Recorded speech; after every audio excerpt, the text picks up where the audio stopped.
Assalamualaikum warahmatullahi wabarakatuh. Pada kesempatan kali ini, kita akan membahas sebuah topik yang sangat dalam dan penuh hikmah. Tentang karomah yang muncul dari orang-orang yang benar-benar mempelajari makrifat.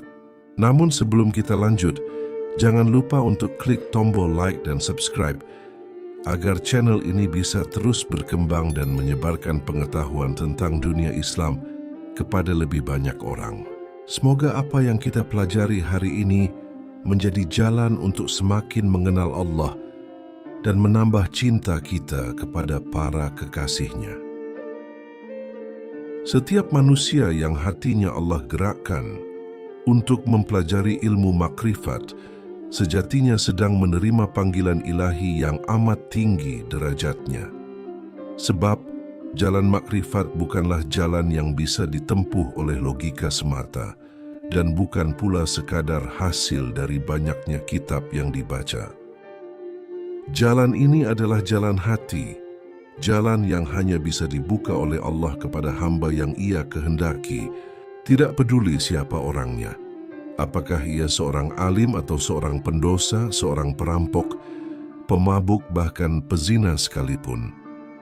Apabila hatinya tiba-tiba merasa tertarik untuk mengenal Allah secara lebih dalam, untuk memahami hakikat diri dan Tuhannya, maka itu bukan hal biasa.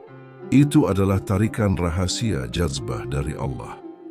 Dalam istilah tasawuf, hal seperti ini disebut jazbah ilahiyah, tarikan ketuhanan yang tidak bisa dijelaskan oleh nalar manusia. Banyak para arifin mengatakan bahwa tanda seseorang mulai dicintai oleh Allah adalah ketika hatinya mulai gelisah dengan kehidupan duniawi, ketika ia mulai merasa bahwa ibadah lahir belum cukup untuk menenangkan hatinya, dan muncul dorongan kuat untuk mengenal siapa sebenarnya dirinya dan siapa Tuhannya.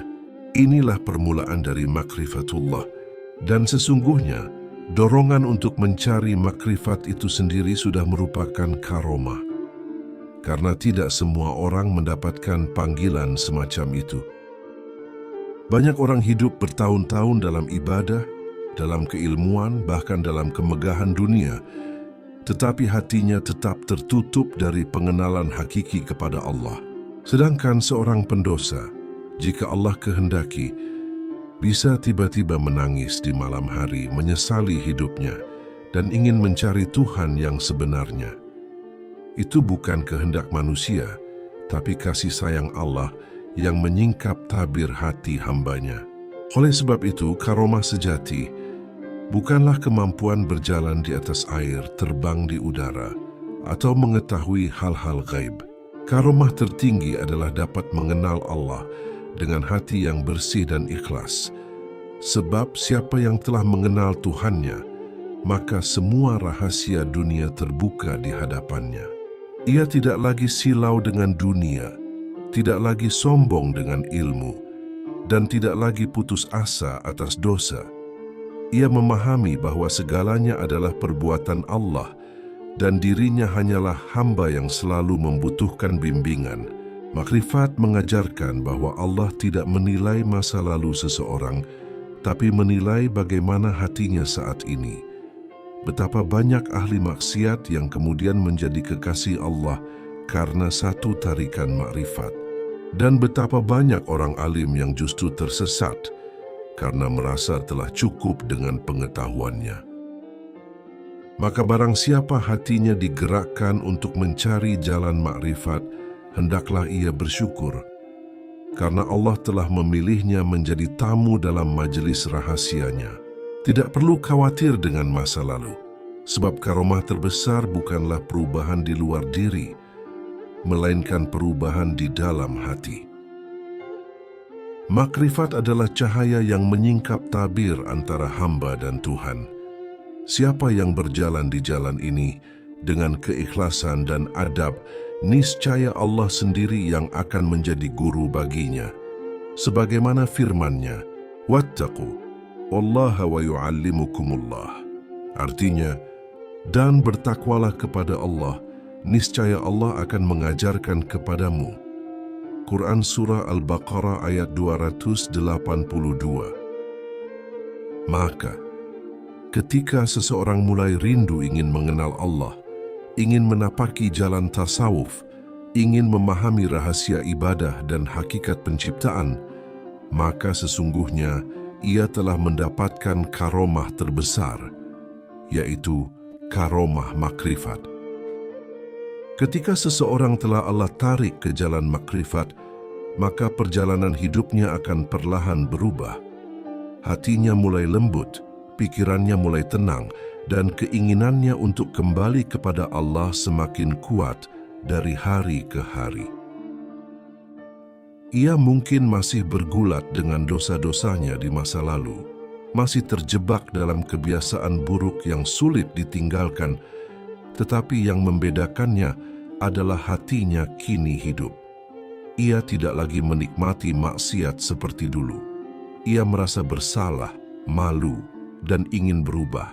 Inilah salah satu tanda bahwa Allah sedang membersihkan dirinya dengan cara yang lembut. Sebab perjalanan menuju makrifat bukanlah perubahan yang terjadi dalam semalam, melainkan proses panjang penyucian jiwa. Kadang seseorang jatuh lalu bangkit lagi. Kadang ia terseret dalam lingkaran dosa. Tetapi setiap kali ia sadar, hatinya segera menyesal dan menangis.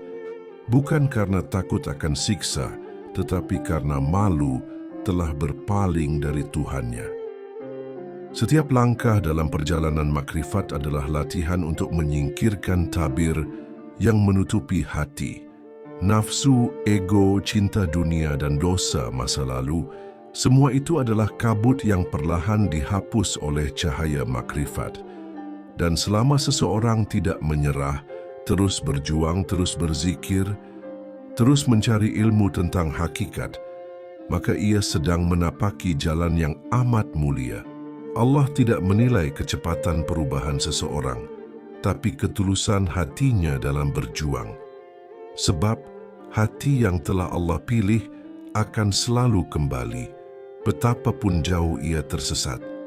Dalam hadits qudsi disebutkan, barang siapa datang kepadaku berjalan, maka aku akan mendatanginya dengan berlari.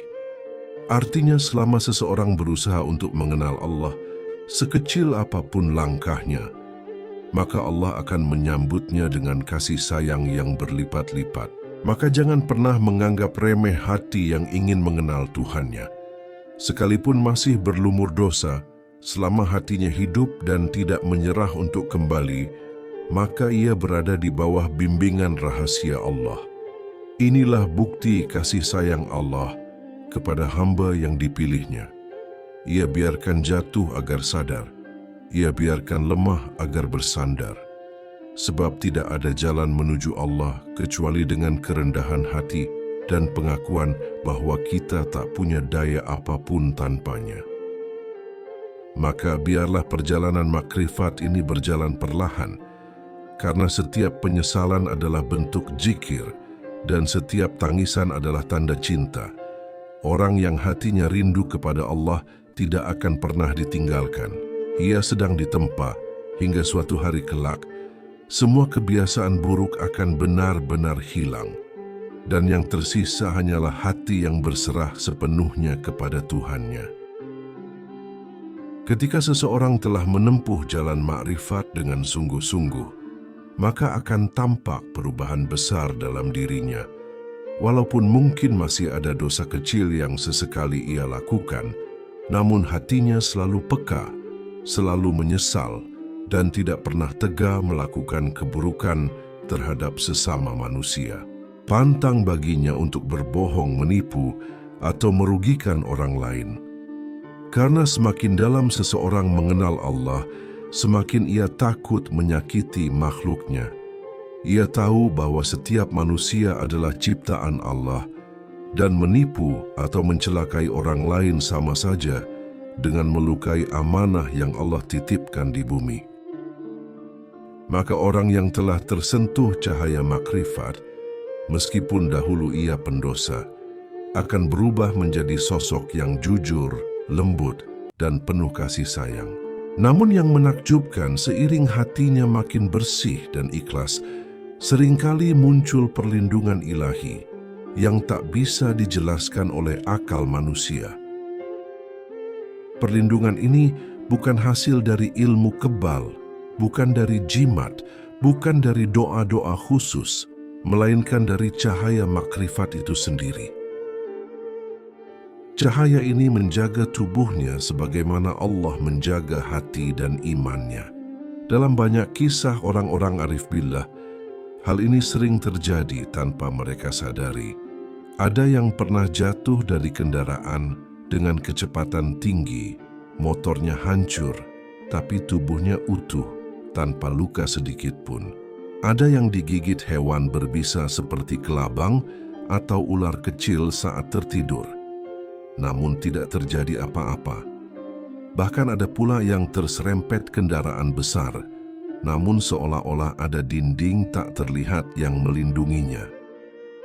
Fenomena seperti ini bukan untuk dibanggakan, bukan pula untuk dijadikan bukti kehebatan diri, tetapi sebagai tanda kasih sayang Allah kepada hamba yang telah dibersihkan hatinya. Sebab ketika hati seseorang telah tersambung kepada Allah, seluruh alam diperintah untuk menghormati dan menjaga dirinya. Seperti firman Allah dalam hadis Qudsi, "Barang siapa memusuhi waliku, maka aku nyatakan perang terhadapnya." Maka bagaimana mungkin benda atau makhluk lain bisa mencelakakan seseorang yang sedang berada dalam perlindungan Allah? Semua yang ada di dunia tunduk kepada perintahnya, termasuk api, besi, dan bisa hewan. Inilah yang disebut sebagian sufi sebagai karomah perlindungan, hifdzullah, sebuah penjagaan langsung dari Allah kepada hamba yang mencintainya. Namun perlu dipahami, karomah seperti ini bukanlah tujuan. Orang yang benar-benar mengenal Allah tidak lagi mencari keajaiban, karena bagi mereka yang paling ajaib adalah ketika hati bisa tenang bersama Allah. Tubuh boleh lemah, tapi hati mereka kuat. Dunia boleh berguncang, tapi batin mereka tetap damai. Karomah lahiriah hanyalah akibat dari karomah batiniah. Ketika batin seseorang telah bersih dari sifat sombong, iri, dan cinta dunia, maka tubuhnya pun akan ikut terlindungi oleh rahmat Allah. Bukan karena kekuatan fisiknya, tapi karena cahaya keimanan yang Allah titipkan di dalam dirinya.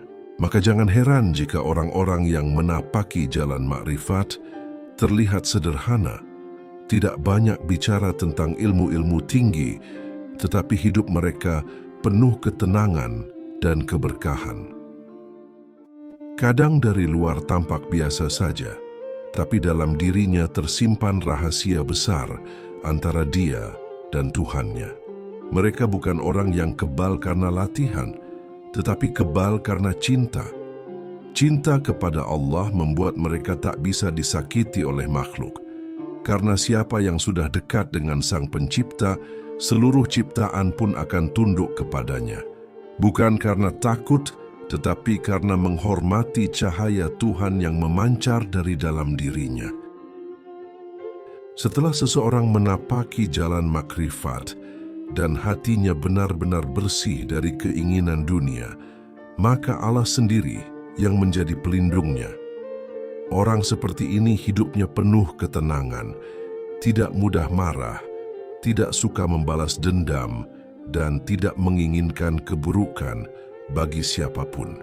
Namun di balik kelembutan hatinya itu, tersimpan kekuatan gaib dari rahmat Allah yang luar biasa besar. Ketika seseorang telah mengenal Tuhannya dengan sungguh-sungguh, maka seluruh alam semesta tunduk kepada doa dan kehendaknya, sebab hatinya telah sejalan dengan kehendak Allah. Ia tidak lagi menginginkan sesuatu kecuali apa yang Allah kehendaki. Maka bila ada orang yang menzalimi atau menyakitinya, baik dengan lisan, fitnah, penghinaan, atau bahkan perlakuan fisik, maka sesungguhnya orang itu tidak sedang berhadapan dengan dirinya, tetapi sedang berhadapan dengan perlindungan Allah sendiri. Allah telah berfirman dalam hadis qudsi yang agung, "Barang siapa memusuhi waliku, maka aku nyatakan perang terhadapnya." Kalimat ini bukan sekadar ancaman, tapi janji mutlak. Allah tidak mengatakan bahwa para wali akan membalas, karena mereka tidak pernah membalas, tetapi Allah lah yang akan turun tangan. Kadang pembalasan itu tidak langsung terjadi. Bisa jadi setahun, 2 tahun, bahkan bertahun-tahun kemudian, namun pasti akan tiba waktunya. Dan ketika itu datang, semua orang akan tahu bahwa itu adalah urusan Allah, bukan kebetulan.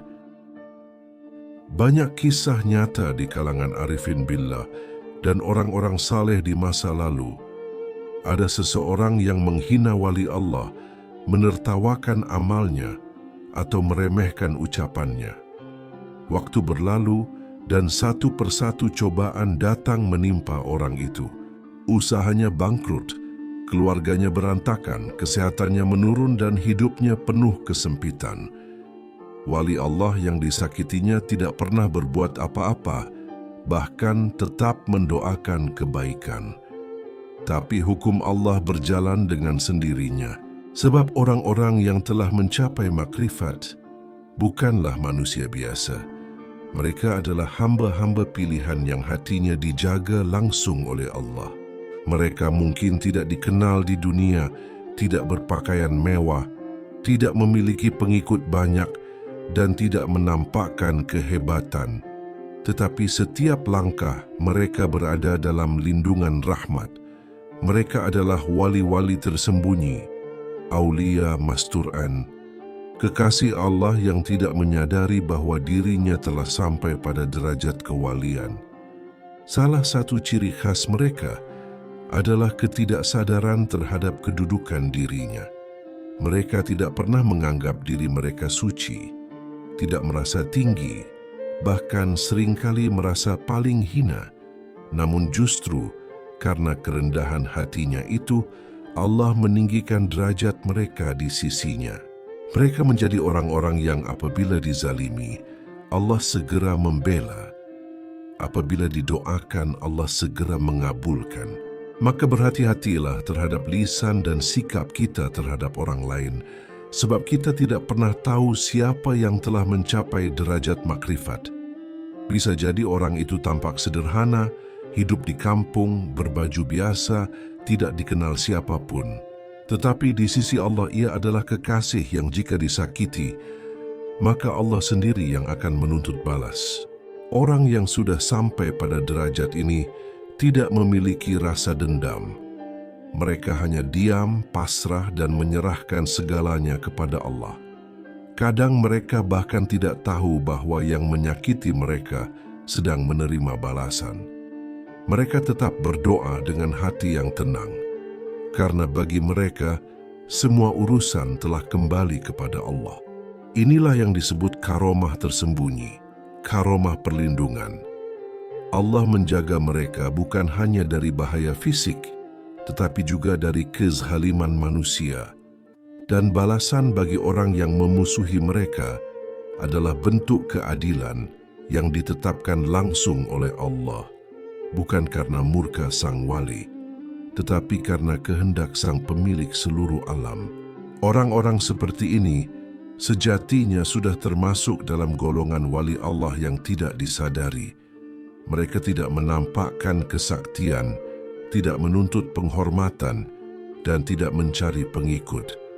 Tapi keberadaan mereka di bumi adalah sebab turunnya rahmat, sebab tertahannya bala, dan sebab berlanjutnya kasih sayang Allah atas umat manusia. Maka ketika engkau bertemu seseorang yang hatinya lembut, tidak suka membalas kejahatan, tidak iri terhadap dunia, selalu tenang dalam cobaan, dan tetap berbuat baik kepada siapapun, berhati-hatilah. Bisa jadi engkau sedang berhadapan dengan seorang kekasih Allah yang tersembunyi. Sebab wali Allah tidak selalu memakai jubah atau berdiri di mimbar. Kadang ia hanyalah orang biasa yang hatinya penuh cinta kepada Tuhannya. Dan siapapun yang menyakiti mereka, meski tanpa disadari, pasti akan berhadapan langsung dengan janji Allah. Barang siapa memusuhi waliku, maka aku nyatakan perang terhadapnya. Itulah janji yang tidak pernah gagal. Dan barang siapa dilindungi oleh Allah, maka tidak ada satupun makhluk di langit atau di bumi yang mampu menyakitinya. Setelah seseorang menempuh perjalanan makrifat hingga mencapai tingkat kedekatan yang lebih halus dengan Allah, maka muncul karomah berikutnya yang hanya dimiliki oleh hamba-hamba yang benar-benar dijaga lisannya oleh Allah. Karomah ini disebut oleh para arif billah sebagai karomah lisan, di mana setiap ucapan mulai memiliki kekuatan dan kata-kata yang keluar dari mulutnya dapat menjadi kenyataan. Pada tahap ini, lisan seorang hamba telah terhubung dengan nur ketuhanan. Setiap kali ia berbicara, ucapannya keluar dari hati yang bersih dan penuh kejujuran. Allah menjadikan lisannya sebagai saluran bagi kehendaknya. Karena itu, setiap ucapan memiliki bekas, baik disadari maupun tidak. Kata-katanya bukan lagi sekadar suara, tetapi doa yang hidup dan bergerak di alam nyata. Orang yang telah sampai pada derajat ini sangat berhati-hati dengan ucapannya. Ia tidak suka berbicara banyak, apalagi berkata dusta. Satu kebohongan saja dapat membuat hatinya gelisah selama berhari-hari, karena cahaya dalam dirinya menolak kegelapan yang muncul dari lisan. Ia lebih memilih diam daripada bicara tanpa manfaat, sebab ia tahu bahwa setiap kata adalah amanah yang akan dimintai pertanggungjawaban. Dalam perjalanan para sufi, banyak yang menuturkan bahwa sulit bagi seorang arif untuk berbohong. Jika ia mencoba berdusta, hatinya terasa sakit, seperti tertusuk sesuatu dari dalam. Karena cahaya makrifat tidak bisa berdampingan dengan kegelapan dusta. Dan pada saat yang sama, ucapannya mulai mengandung daya ruhani. Apa yang ia katakan bisa menjadi doa yang langsung diijabah oleh Allah. Jika ia mendoakan seseorang, maka doa itu cepat sekali dikabulkan. Tapi bila hatinya tersakiti, lalu keluar sepatah kata dari lisannya, maka kata itu bisa menjadi peringatan yang nyata dari Allah. Banyak kisah dari kalangan orang-orang yang sudah sampai pada makam makrifat seperti ini. Misalnya, ada seorang arif yang hatinya disakiti oleh seseorang, dihina, difitnah, bahkan diremehkan. Orang itu diam, tidak membalas, hanya berkata pelan dengan hati yang sedih, "Tunggulah, engkau akan mendapatkan balasanmu." Ia tidak bermaksud mengutuk, tidak pula mendoakan keburukan, tapi karena lisannya sudah menyatu dengan kehendak Allah, maka ucapan itu menjadi kenyataan. Seminggu kemudian, orang yang menghina itu mengalami hal tak terduga. Mulutnya bengkak disengat lebah, atau ia jatuh sakit secara tiba-tiba, atau mengalami kesialan yang tidak pernah disangka. Semua terjadi tanpa niat membalas. Itu bukan karena kekuatan sang arif, melainkan teguran Allah bagi mereka yang menyakiti hamba-hamba pilihannya. Fenomena ini bukanlah sihir, bukan kutukan dan bukan kesaktian, tapi buah dari kemurnian hati dan kesucian lisan. Ketika seseorang benar-benar bersih batinnya, maka ucapannya menjadi cermin dari kehendak Allah. Ia tidak lagi berbicara dari hawa nafsu, melainkan dari kedalaman nur yang dititipkan ke dalam dirinya. Oleh sebab itu, para guru makrifat selalu berpesan, "Jagalah lisanmu ketika engkau telah mengenal Allah, karena setiap kata akan menjadi nyata." Sebab bagi orang yang hatinya hidup, setiap doa adalah perintah, dan setiap ucapan adalah keputusan yang dapat menggerakkan takdir. Maka sangat berbahaya jika orang seperti ini disakiti, bukan karena ia akan membalas, tetapi karena Allah yang akan membela. Kadang pembalasan itu datang lembut, seperti sakit ringan, atau peringatan kecil. Kadang datang dengan keras sebagai pelajaran agar manusia tahu siapa yang dijaga oleh Allah. Namun orang-orang makrifat sejati tidak pernah menggunakan karomah ini untuk kepentingan diri. Mereka lebih sering berdoa agar Allah menutupi kekuatan lisannya, agar tidak melukai siapapun. Mereka sadar bahwa kekuatan ucapan bukan untuk menunjukkan kehebatan, tapi untuk menegakkan kasih sayang dan kebenaran, sebab yang lebih tinggi dari karomah adalah adab. Dan orang yang telah mencapai makrifat sejati akan selalu menjaga adabnya kepada Allah dan sesama makhluk. Ia tahu bahwa lisannya bukan miliknya, tetapi milik Allah yang berbicara melalui dirinya. Maka jika ada ucapan yang menjadi kenyataan, jangan heran. Karena itulah tanda bahwa Allah telah menjadikan lidahnya sebagai cermin dari kehendaknya. Dan siapapun yang hatinya telah disucikan dengan makrifat, maka ucapannya menjadi doa, diamnya menjadi zikir, dan setiap tindakannya menjadi bentuk kasih Allah kepada alam semesta. Namun perlu saudara-saudaraku ingat bahwa setiap perjalanan makrifat tidaklah sama antara satu dengan yang lain. Ada yang diberi karomah berupa perlindungan dari mara bahaya, ada yang ucapannya menjadi kenyataan, ada pula yang hanya merasakan ketenangan batin yang luar biasa dalam hidupnya. Semua itu adalah bentuk kasih sayang Allah yang berbeda-beda kepada hambanya. Jangan pernah berpikir bahwa karomah bisa diminta sesuka hati. Tidak ada satupun wali atau ahli makrifat yang mampu memilih karomahnya sendiri. Semua terjadi atas kehendak Allah semata. Manusia hanya bisa bersyukur dan menjaga amanah itu agar tidak berubah menjadi kesombongan. Apa yang saya kisahkan dalam video ini sebagian adalah pengalaman pribadi. Bukan untuk disombongkan, tetapi sebagai pengingat bahwa kasih sayang Allah begitu luas. Betapa maha lembut Allah kepada hambanya yang mau berusaha mengenalnya. Kadang kita jatuh, kadang kita lemah, kadang kita diuji, namun di balik itu semua ada rahasia cinta yang ingin Allah tunjukkan kepada hati kita. Dan perlu kita renungkan bersama, karomah terbesar bukanlah kebal dari senjata, bukan bisa berjalan di atas air, bukan pula ucapan yang jadi kenyataan. Karomah yang paling agung adalah ketika hati kita dipanggil oleh Allah untuk mengenalnya. Saat hati mulai rindu berzikir, ingin memahami siapa Tuhannya, ingin membersihkan diri dari dosa dan hawa nafsu, itulah karomah sejati. Sebab tidak semua hati diberi panggilan semulia itu. Jika saudara pernah mengalami kejadian luar biasa dalam perjalanan makrifat, baik berupa perlindungan, firasat tajam, atau pengalaman batin yang menenangkan, silakan berbagi kisah dan pengalaman di kolom komentar. Karena dari kisah-kisah itu, kita bisa saling belajar, saling menguatkan, dan semakin yakin bahwa kasih sayang Allah itu nyata dalam kehidupan setiap hambanya. Dan sekali lagi saya ingin mengingatkan, karomah bukanlah tujuan.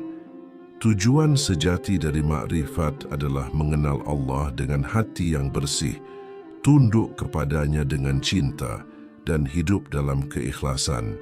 Jika karomah datang, itu hanyalah anugerah, tapi jika tidak datang, tidak apa-apa.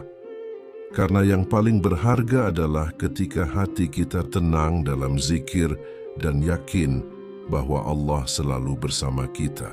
Kurang dan lebihnya dalam penyampaian ini saya mohon maaf yang sebesar-besarnya. Semoga yang sedikit ini menjadi manfaat dan semoga Allah menuntun langkah kita di jalan makrifat hingga akhir hayat. Saya coba akhiri video ini dengan ucapan Wassalamualaikum warahmatullahi wabarakatuh.